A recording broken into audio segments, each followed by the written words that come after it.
what event could you create if you're just, not to say you were going to create one, but if you were just dreaming of something you would create, what would it be? Why don't we do that as a bonus question or something? Okay. But because I think he's right in that, like, figuring out what is preventing you or what is kind of getting in the way, I think is a good question. You changed that on here? Yeah. Did you refresh it? I'm sure it's refreshed.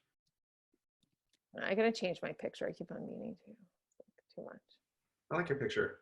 Why do you not like your picture? No, it's just like, I don't know. It's like outside of the context of us just like having, when we were on that call and nobody else would take their photo of the screenshot, like outside of that, it just feels like weird that my face keeps on showing up in all the events. If this is the number of people, I'm definitely going to talk about how we're going to broadcast this out. Well, there were like 100, there were about 100 people who registered. So we should get higher. But, Good. But I also, just on a side note, we need to talk about kind of email promotions around this, because it's like, Margaret was going to send something on Saturday, didn't go out, and then I think she sent it out last night, and I think that that's part of it. So I think it would be good for you, me, and Margaret to just kind of talk about like what is the right kind of communication schedule and stuff like that, and like commit to it and figure that out, because I agree. Sounds like my office. Yeah. Same exact discussions. Email went out Saturday one week. It went out Sunday. Why don't we have a day? Sounds just like my work. Why is there a day? I know. They're like universal marketing discussions. Yeah. Yeah. No. That's what I meant when I said, our work is based on your work. Right. Exactly. Okay, I think we should open it up though. Okay, let's do it. Okay. And like when other people do the meditation and stuff, when you guys do that in the intro, am I on camera or not on camera? Well, they're going to see you as one of, Okay. But you could turn off your video if you want to. It's totally up to you. All right. Perfect. Thanks. Okay. Okay, people are coming in. All right. Good afternoon in America and wherever you are calling in from today. Thank you for being here for this dose of togetherness, this very special dose of togetherness, might I add. Just incredibly grateful to have with us David Kessler today, who we will introduce soon. Also very grateful to have you with us today. If you're just getting in, if you want to share how you're feeling in the chat, we'd love to check in with everyone and say hi and see where you're calling in from and just how you're feeling after everything that's been going on over the weekend. These last few weeks, there's just been so much. So just to get a pulse check here would be fabulous.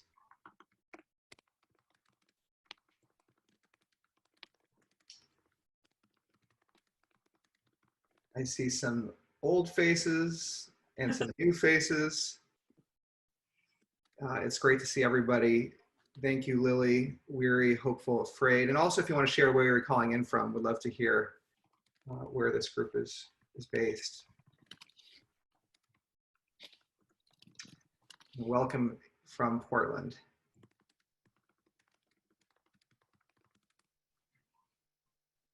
All right, Sarah Schneider has a pulse.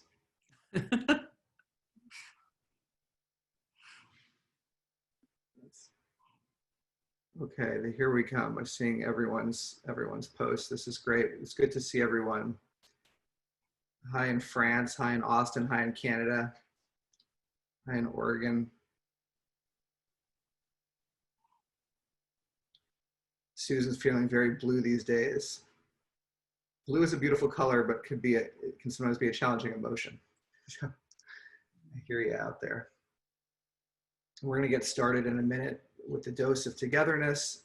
If you have any questions about how to use any of the technology today, we'll talk about that in a second, but you can also email us at hello@letsreimagine.org, or if you use the chat, which is at the bottom of your screen, you'll be able to pull open a list of who's there with that little blue button, and you can check Reimagine and send us a private message. But it's really nice to see everyone calling in from all over the world today to be with us. This community has become very, very a special place to meet people from all over and see some of the commonalities and differences we have that make us human in this really, in these challenging moments, but moments of potential opportunity, because in every challenge, of course, there is a potential opportunity. So why don't we get started? Thank you for being here on the Dose of Togetherness. This is the place to be together with your digital neighbors from across the world and to get a little inspiration and some grounding amidst everything that's going on. My name is Brad Wolf. I'm the founder and executive director of Reimagine. And as you may know, Reimagine is an organization that is focused on really facing some of the hardest things in life. The way that we, how we care give for one another, how we handle and face our grief, how we deal with death and dying, but really through all of it, how do we find meaning in our own lives? And the reason I'm sharing the word meaning today is specifically because of our guest, David Kessler, and we're going to talk about that soon. That's really the theme of today, is finding meaning. Also want to acknowledge, of course, the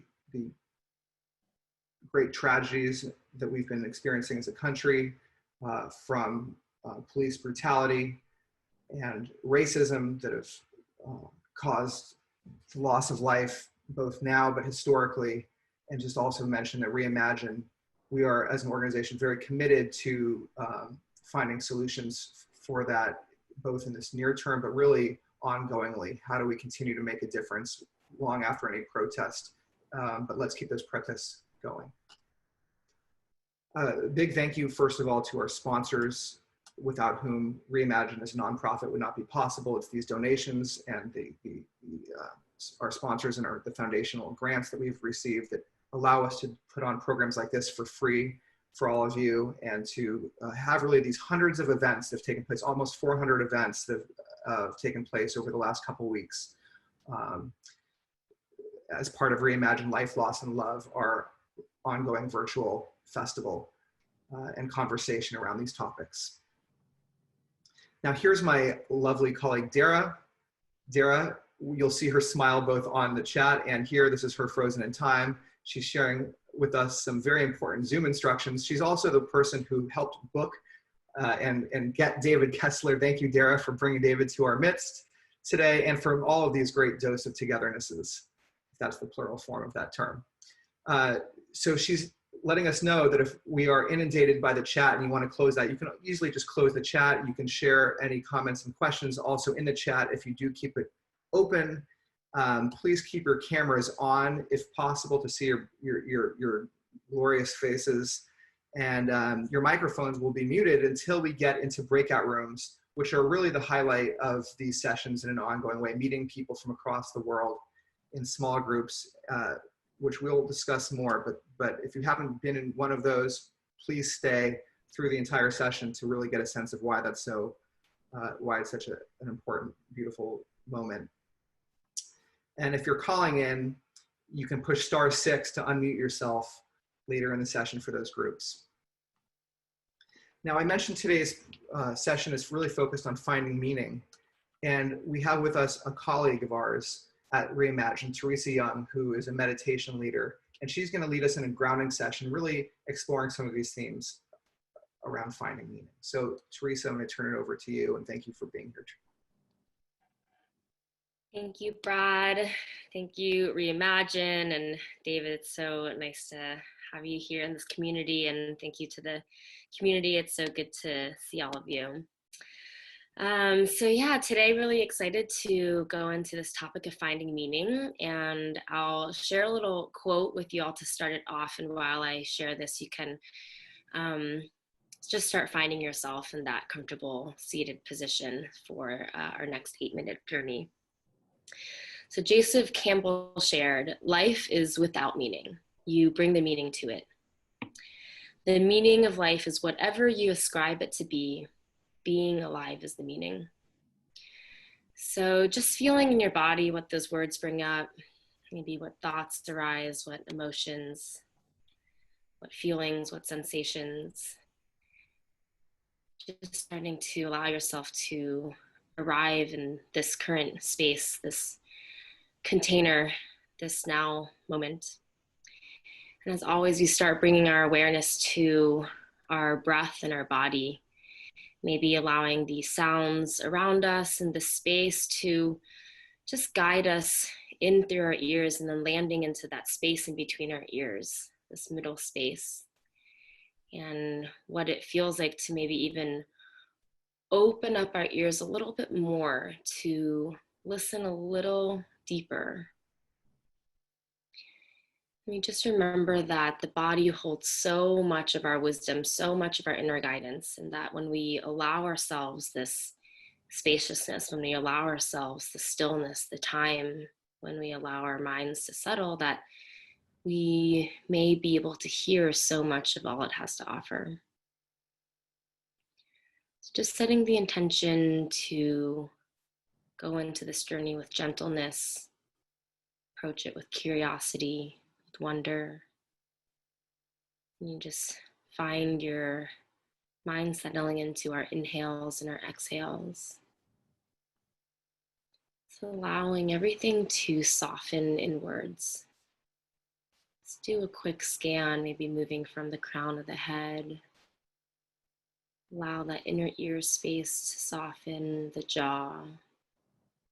Allow the edges of the tongues to flatten against the bottom molars. Maybe taking a couple swallows can release anything that might be stuck in the throat area and allow the shoulders to drop down. Just bring your awareness to the areas around the heart, maybe even sensing the beat of the heart. Just taking inventory of the body in this moment. Starting to explore how a lot of these recent events have been impacting you. And what emotions have come up with that? Maybe it's anger, tiredness, despair. Maybe you're feeling weary or blue. Maybe you're hopeful or hopeless. Or maybe you're not really feeling much. That numbness can also be a sensation. Perhaps there's something else more compelling going on in your life right now. So whatever feelings it is that's there, that's asking for your awareness, that's feeling like a little pull, asking for your acknowledgement, your acceptance, just dropping into being this compassionate witness, feeling whatever whole range of emotions that are there, even if they seem to contradict each other, and just offering a yes, that this is okay, this belongs. Once we've kind of allowed ourselves to really sit with what's currently at the forefront, it allows us to create a channel, more of a spaciousness to go a little deeper. And we can move into this next piece where we start to explore where we find meaning. What is meaningful to us? Can be through the space of the body that we really allow ourselves to discover where meaning exists. So just starting to maybe bring to mind something in the past that's felt meaningful to you, that has brought meaning to your life. And allowing them to come to the mind just nice and slow, one thing at a time.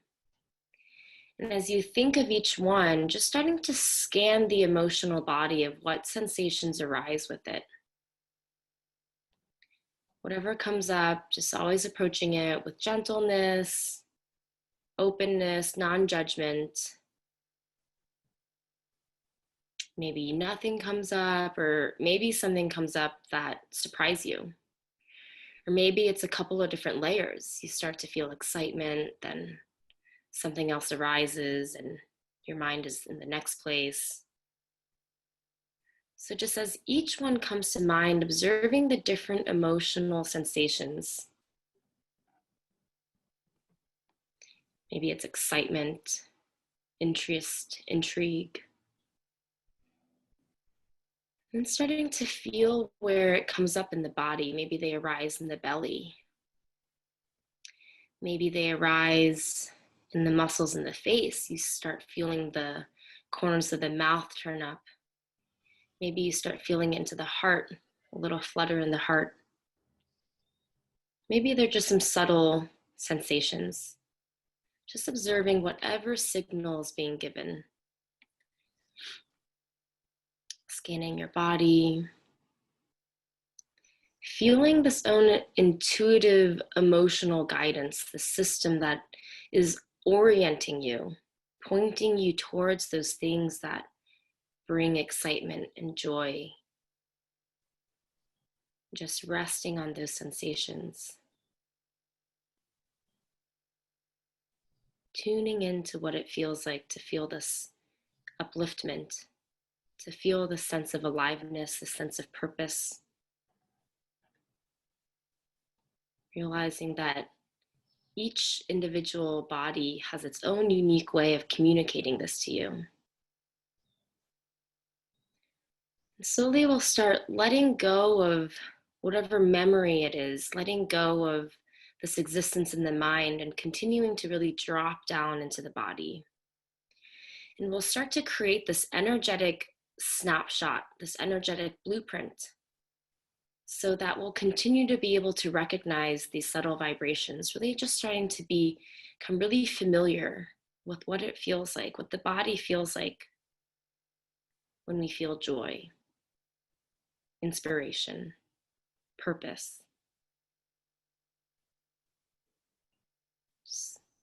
And then being able to pause in the future when we start to recognize these again.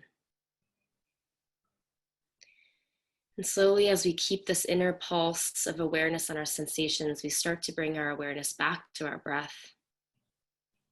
Holding both of those in our field, the sensations of excitement and of joy, and also starting to feel our belly fill with our inhale, and our body soften with our exhale. And slowly, in this next moment, I'll just invite you to start to open your eyes. And as you open your eyes and you start to let that light in, you start to pick up these colors in front of you, the shapes in front of you. See what it is to feel like as you look at these things as if it was the first time you're looking at them. Perceiving this gift of this emotional body and compass that's always there to point us in the right direction. And realizing that meaning and purpose can really be born out of the ways in which we choose to see things, the way we choose to perceive things. And I'll just leave this here. Some questions that David Kessler offers on his site is, when was the last time you fully experienced that day? We all live under the stars, but do we really look up at the sky? Do we really touch and taste life? Do we see and feel the extraordinary, especially in the ordinary? Thank you so much for today's journey. Wonderful to share it with you all. Namaste. Thank you, Teresa. Thank you. Yeah, thank you so much for being with us and for guiding us in such a great meditation today. Now I'm really honored to introduce our next guest. I mentioned that we've had about 400 events so far and almost 25,000 registrants in the last couple of weeks alone who have participated in events like this, all focused on dying and death and grief and how we can live fully all the way through our lives. And that work that we're doing together has really based on those that have paved the way for this conversation. And David is, when you think about who those folks are that have paved the way, David is one of those people that are really at the forefront of guiding this whole type of conversation, and someone I've really wanted to meet and had a chance to meet him for just a couple minutes before this session started today. And just so grateful that he's here with us. He, if you don't know, co-authored 2 books with Elizabeth Kubler-Ross. And I think, though, what she's talked about and with the 5 stages of grief, David's recent book brought forth a 6th that really was part of their thinking all along, insofar as there was never really an ending to these 5 stages, but finding meaning is a 6th stage, and one that Reimagine really believes in. And the space that we're creating here for everybody is really about finding meaning. It's how do we take these hard things and create an open platform and an open environment to encourage more meaning finding. And even if you think about the staff at Reimagine, who's all here working on behalf of this, we're all putting forth our own meaning finding through this work. And we hope that those of you who are participating and creating your own events are doing the same and finding this useful in that way. But I think David's perspective, I don't know if he'll share this, but his own mother was dying when he was 13, and while she was at the hospital, there was a mass shooting that took place in New Orleans that unfolded right in front of him and the lives of the people he cared about most, that he really bore witness to in his experience. And if you think about finding meaning and making meaning out of a situation, seeing what he's gone on to do through his writing and his work and everything he does, to see how these early moments, how we can use these moments of tragedy or grief, especially if you look at what's going on in the world right now, to find meaning. Just to say that, David, you're a great testament to that, and we're very grateful you're here, and look forward to hearing what you have to share with us today. Thank you so much, Brad. I really appreciate you having me, and thank you, Dara, for getting me here and making all this happen. And thank you, Teresa, for that beautiful meditation in the beginning. So I'm honored to speak with you. I'm so glad we get to virtually gather like this these days. I want to add to a little bit of what Brad said. I think, like everything, you hear a story about someone, and it is so true that, my trajectory changed when I was 13 years old, and my mother was dying in a hospital at the same time there was a mass shooting. But it's interesting, given our current times, to sort of open that story up a bit. And when I open that story up a bit, my mother was in an ICU. There were strict visiting hours. You could only go in for 5 minutes every 2 hours if you were an adult. And I was 13, and the rule was you had to be 14, so I wasn't able to be there. And in that age of modern technology, my mother ended up dying alone, which is interesting with the pandemic these days, how so many people have ended up having to die alone. The other thing about that is, we think about a mass shooting, and it was one of the first mass shootings in the US and went on for 13 hours. Years later, as this changed my whole life, I was doing some writing work and writing therapy. And if any of you have been to my retreats or done any online work with me, writing is a big part of my work. And I was writing down people's stories. I was writing down, what was this like for my mother who was dying? What was this like for my father who was dying? And as I wrote down all these stories, what was it like for the nurse who wasn't letting me in? I then decided to go, who was this active shooter that was shooting people? In the midst of this person who caused this chaos, who was it? I inquired about him and read about him and found out that he was a 23-year-old man, who had been severely racially bullied in the Navy. Then, afterwards, I believe it was after, he had gone to a protest where he saw 2 Black students being killed by police officers. So it's kind of shocking to like me to tell you a story from like 47 years ago that sounds like it could have been yesterday's news. And I remember, you know, we often think about when you hear about a mass shooting, you know, what's wrong with that person? Of course, it was such a huge tragedy then and now as all the shootings that happen. I also wondered not just what's wrong with him, but what happened to him. And to see how racial injustice has been playing into the fabric of our society and grief and loss for a long time. And when we talk about my journey, one of the things I always talk about is grief must be witnessed. And in this pandemic, we have unwitnessed grief. We don't have funerals. We don't have visuals. And in the racial unrest, and unrest is putting it lightly, in the racial injustices, we have grief that has not been witnessed. So it's amazing how it all ties together. I was fortunate in my work to have an amazing teacher, Elizabeth Kubler-Ross.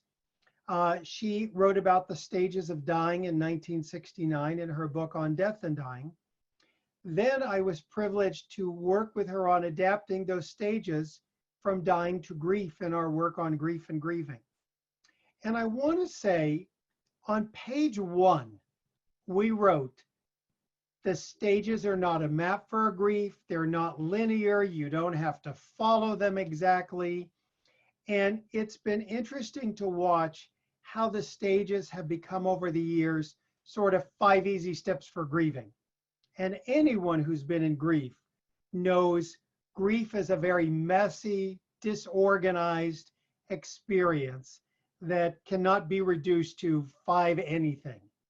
The stages are just a nice scaffolding for people who are like, I don't even know what's going to happen in this grief, to let them know that there's some things that will be familiar in what we know, but it doesn't mean, once again, it's a map.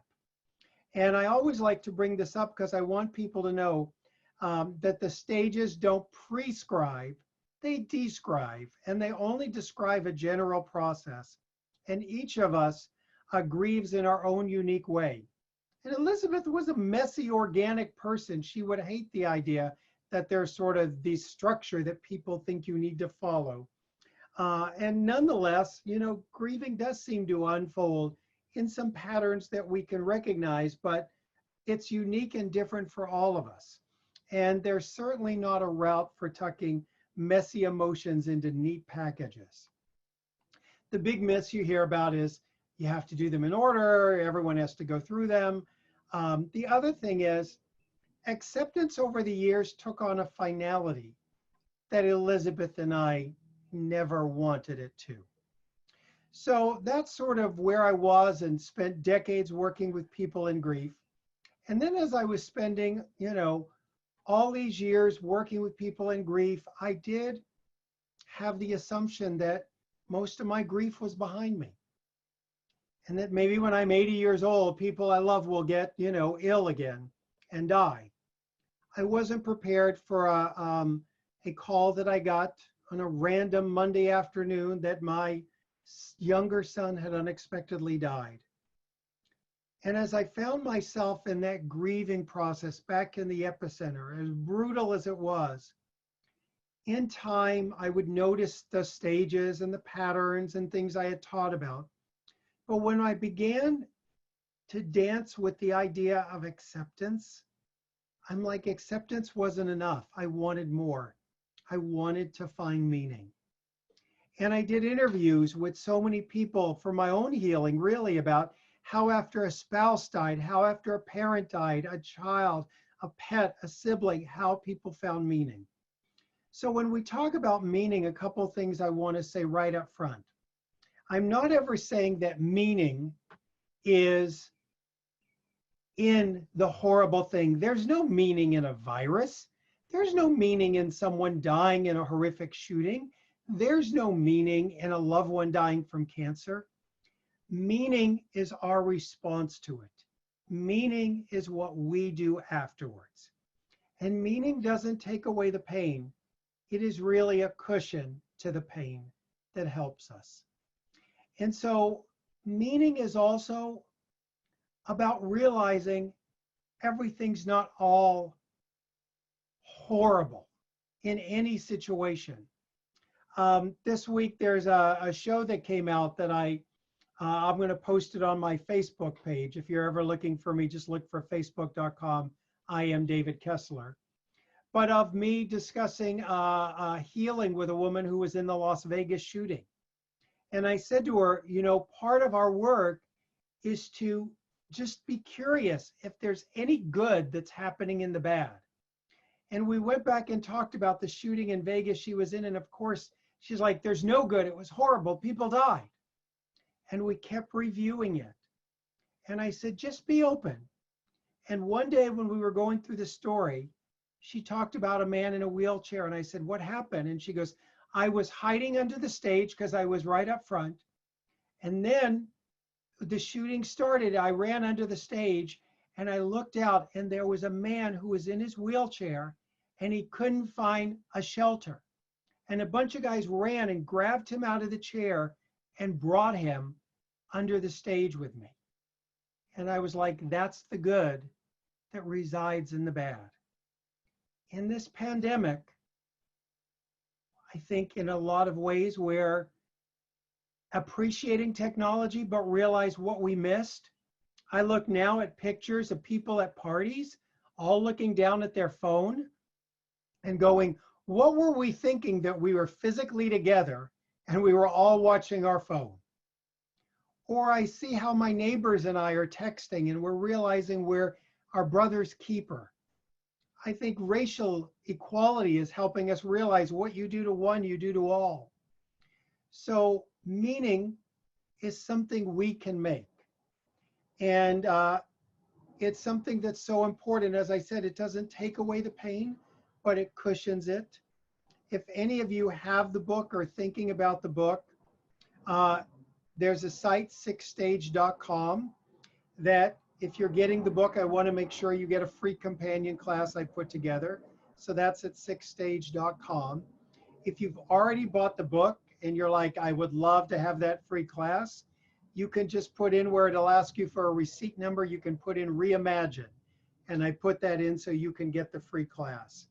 Because grief is hard work and finding meaning is hard work. So this is a challenging time. And I think, you know, we've got the big losses of our loved ones dying.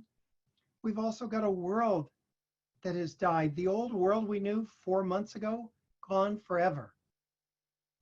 Weddings, there's been so many smaller losses. So all these losses exist. And, you know, we're such a grief illiterate society, but I think we're becoming more and more illiterate. And you having these discussions like this means so much because it's how we all come together and take care of ourselves. The other two sites I want to mention as resource before I wrap up is it's also a time for self-care. And I remember when I was talking about self-care with people, they'd always say a bubble bath. And I'm like, a bubble bath is nice, but we need more. So I put together a free video that you can find at griefselfcare.com. And if you're ever looking for any other resources, you can find me at grief.com. So I so appreciate this chance to be with all of you. And, you know, part of our work is just to name the meaningful moments. And this is a meaningful moment that I think we're having. At least it's a meaningful moment for me. And it's an honor to see all of you. And I think it's important we name the grief when it happens. It's important to name these meaningful moments. So thank you, Dara and Brad, for helping us come together in such a meaningful way. Thank you, David, so much. I just have to ask. Sure. You talked about your son and what a tragedy, and so sorry. Picture right there behind me. Anyway, yes. So given what you just shared, saying you wanted to find more,